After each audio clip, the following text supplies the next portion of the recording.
Welcome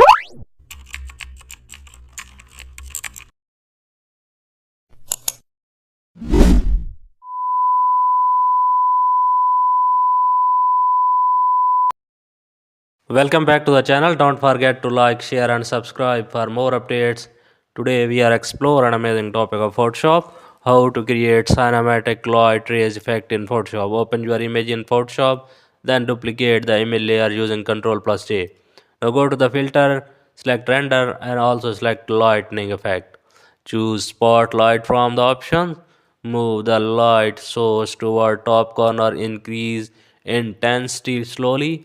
Adjust cone size for soft rays, then press OK. Change blend mode of this layer to screen. Lower opacity to around 50%. Click add mask. Select brush tool. Use black color to remove light from subject face. Keep rays only in background. Zoom in and refine edges. Adjust opacity.